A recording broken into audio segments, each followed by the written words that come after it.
The long list of companies that don't want you to blaze has officially got longer today as T-Mobile has joined a list of companies that are officially not chill. Now, I actually have some experience with T-Mobile. I've used it in the past before. I was one time kicked out of a T-Mobile store, and the guy threatened to call the cops on me because he didn't want to work. I had two phones. I needed to swap one over. He just pretended like his system went down and there was 10 minutes left. They were trying to close up the store or whatever. It's not the best time to do things, but it didn't take 10 minutes to do. And the guy just was like, you know what? My computer system's down. And I'm like, I think you're lying to me. And then he was like, all right, that's it, buddy. I'm calling the cops on you. You got to get out of here. And it was crazy because there was another T-Mobile store maybe a few miles away. I called them. I'm like, your system's not down, right? No, our system almost never goes down. But going into 2024, starting January 1st, T-Mobile is going to start implementing fines for people who send non-compliant application to consumer messages involving a list of things. And they name dropped our boy, the Devil's Lettuce, on there. They got him. And pulling up T-Mobile's actual policy here shows the other things that they're trying to avoid here. Some things that you don't need to be texted about: payday loans, debt consolidation,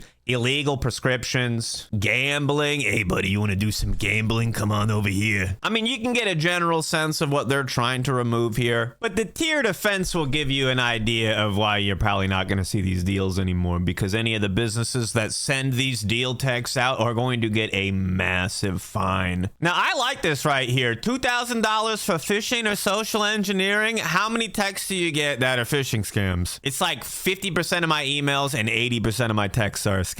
But right here, the $1,000 fine. If they catch these shops sending the deals out, letting you know you're going to get something free with your purchase, bada boom, there's the fine. I gotta show you this because I have been laughing for just a moment, including but not limited to Shaft. I've never heard this acronym before.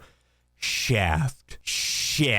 I want to get shafted this weekend. Who's with me? I actually first heard of this when I was going to a shop a couple of years ago, and I was like, hey, do you have a text list? And they were like, we can't get on a text list anymore. They banned us. And that was back in 2021. And just a few months ago, the company Twilio cut all services to dispensaries, any 420 businesses. I heard Twilio was joining the likes of T-Mobile and AT&T and banning such services. So it looks like it's starting to implement next year, and you're just not going to be getting those weekly deal texts that you normally get. Sometimes I get to stop in today, 35% off of everything, or free 8 if you spend 100 or more. Yeah, I get stuff like that. I actually stopped looking at the deals. I don't know. Me personally, I don't really need to get the text that much. I try to go to the store as little as possible, and then I also try to go on a day with a deal. But I had to stop doing those daily deals personally, so I'm not like super affected by it. It is gonna suck for those people that are just waiting for that deal. Like, I can't get it today, but if it's on sale tomorrow, I can get it. And there's other ways to hear about the deals. But honestly, that's a struggle that these businesses are going to face, because it's hard to advertise the stuff on social media, like Instagram. You can't really talk about prices. A lot of different places you can't talk about prices. Some people get away with it here and there, but like generally they try to remove all of that content. So it's interesting to hear. We just heard about MasterCard not too long ago, and a lot of the shops that I go in just don't take card at all anymore. I'm assuming a lot of places are just going to stop doing their deals or come up with an app or another way to deliver them, like email. But I want to hear your opinion. Does this affect you?